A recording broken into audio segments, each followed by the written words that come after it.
I have an admission to make, and that is that I own a KLR650 and I'm not much good at riding it. I developed this idea a couple of years ago of riding a motorbike around Australia, and to that end I bought a 2008 KLR650, which was in pretty good nick. It had a reboard cylinder to 692 cc's, replaced all suspension, new foot pegs, higher windshield, and all those kinds of things, and I really used to quite enjoy riding around the local region in the Brindabellas. Occasionally I had a few mishaps, and I realised that I really needed to do something about improving my riding ability, so I packed it up and planned a 4-day ride down to Victoria.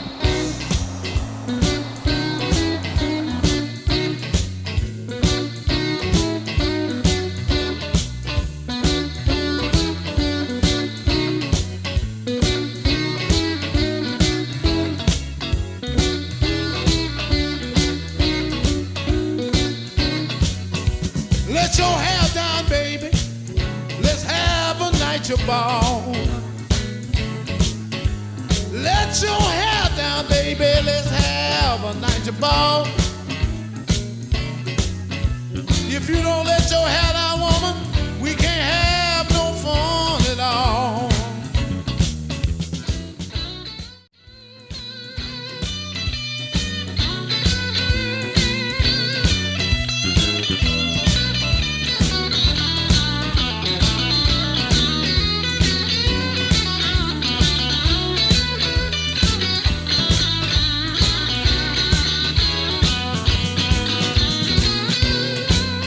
I was out at Uneasy crossing, and on the ride out I was thinking I'd be pretty hard pressed to find some more spectacular country in my trip down to Victoria and then the east coast. But I found out that was pretty naive in the end. But there's evidence of wombat residents at Uneasy, and it's a pretty nice recreational area, especially if you have a dog where they can be let free.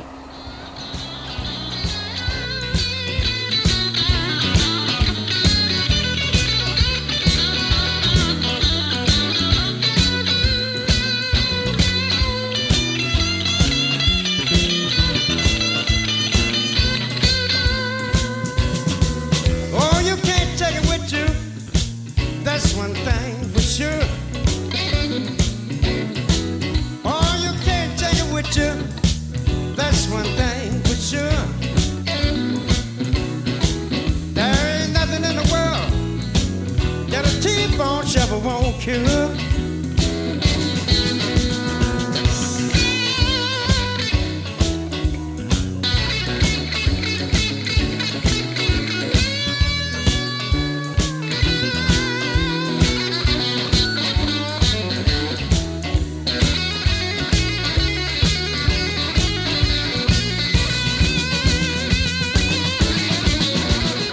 Ride out to Uneasy really is quite a spectacular winding road.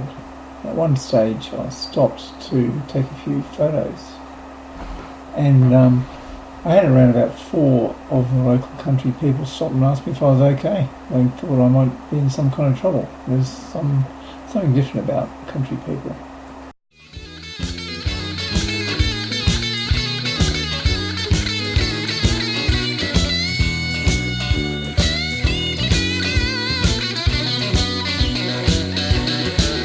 A short while after Uneasy, a dirt road started through to Tumut, and it really was fun to ride along. It started off quite well graded and quite flat, but later on got much more hilly and rocky. It was definitely good practice for me, so I was glad to come across it.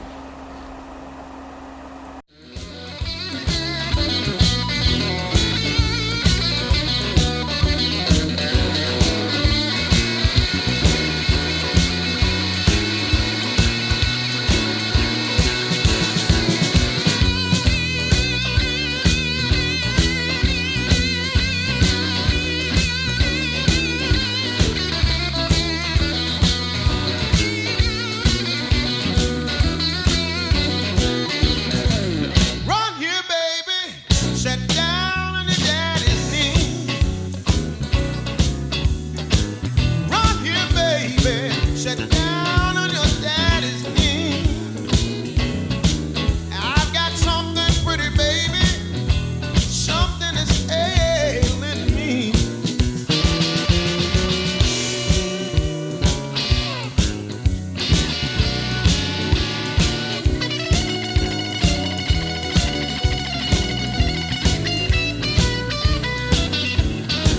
Eventually we got to Tumut and set up camp in the local camping ground and settled down for a night by the river. The next day I set off a lot later than I intended and headed off towards Batlow, the apple growing region nearby, surrounded by orchards.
It wasn't long before I was down on the Victorian border along the Murray River at a place called Gingellic, where a really nice dirt road started, and it was probably one of the most spectacular parts of the whole trip.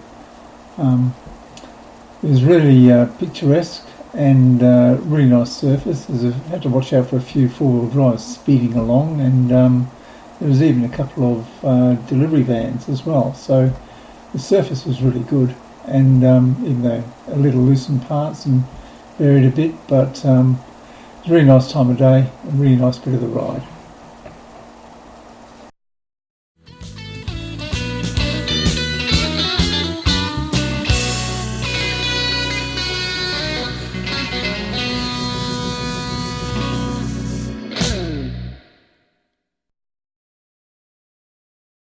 Soon after that great ride along the river, I came up to the Weimar ferry, which is quite something. It's a toll-free ferry, one of only two ferries across the Murray River. But in some ways, it was an unhappy event because I dropped my bike and had to get one of the ferry drivers to help lift it and get me back up and able to get on the ferry and ride across, which was really nice. And there's another short ride at the other end where I was going to go across the Hume Dam in a little while.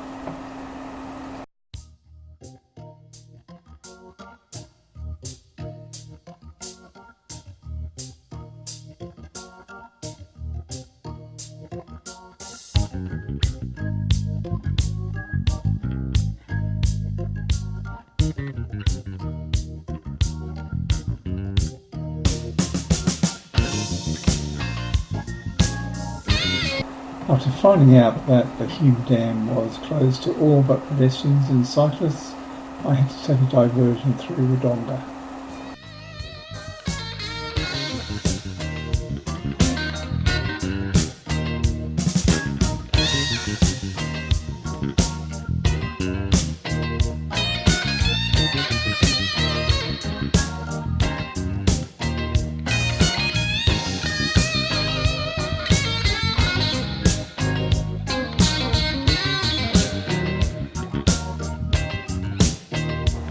Why do people do this?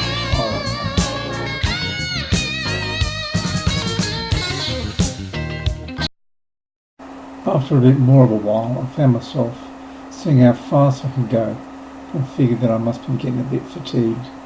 But luckily I was near Dedarang and pulled into the Dedarang Hotel, which was Really nice place run by a nice guy and good clientele to have a drink with in the evening as well. I know the moon is full. I feel my love coming down. I said the moon is full. I feel my love coming down. You see, I met this little girl.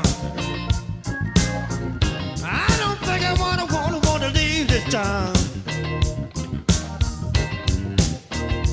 You see, all my friends call me crazy,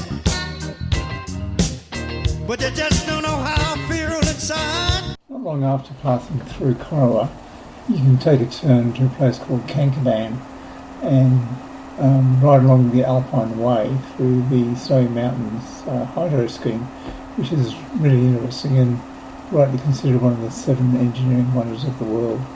There's also some really nice rest stops along the way as well, and it's probably one of the best tarmac rides in southeastern Australia. I said, all my friends call me crazy.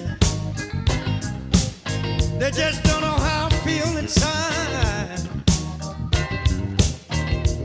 You see, I love this little girl, 'cause she got the little pretty brown eyes.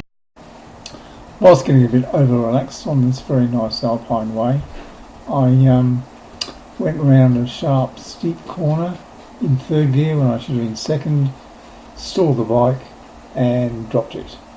But luckily some kind souls stopped and gave me a hand lifting it up and putting me back on my way. Oh, look out, Brother Robert.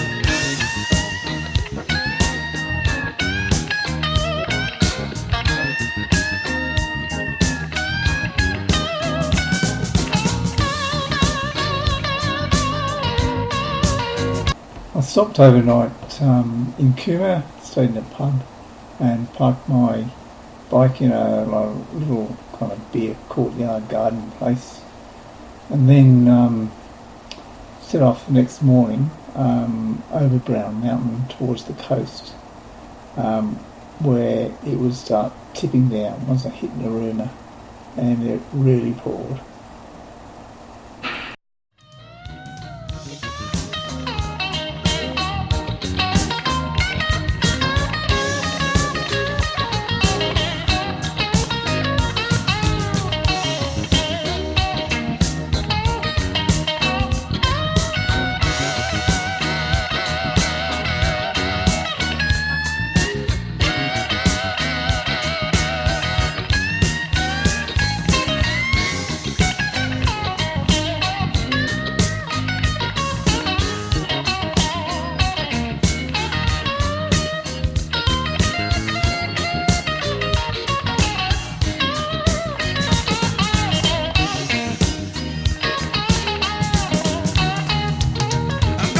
Train in the morning. I think I'm gonna go back home. So the rest of the trip to the coast and up the coast was really a tale of misery, and I swapped my woes with another bikie in Batemans Bay. I had planned to do an off-road riding course there, but when I rang them up from Badalla, they told me they'd postponed it until the following weekend, so I just headed off back home to Canberra after that, and but it was a very worthwhile trip, and I think having 5 days continuing on the bike for a few hours really had me gain a lot of confidence. I said I'm gonna catch that train in the morning, y'all. I think I'm gonna go back home. I'm gonna let my little girl know. Old Al ain't gonna be gone, I ain't be gone too long. Wait a minute. If I miss that train, I guess I'm gonna have to hitchhike. I said if I miss that train in the morning, y'all, I guess I'm gonna have to hitchhike. I'm gonna let my little girl know I'll be gone overnight. Oh, yeah, yeah.